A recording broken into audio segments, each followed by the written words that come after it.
సుగంధ ద్రవ్యాలతో అభిషేకం అయితే అయ్యింది.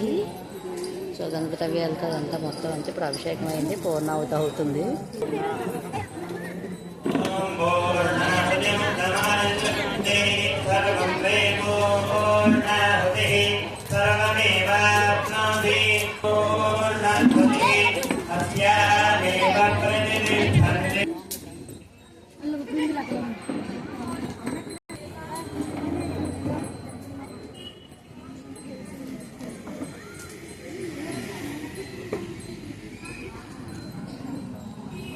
రేపైతే నిమజ్జన కార్యక్రమం అయితే అవుతుంది.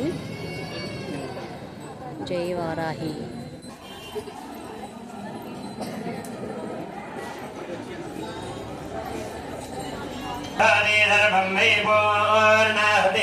సర్వమేవాప్నోతి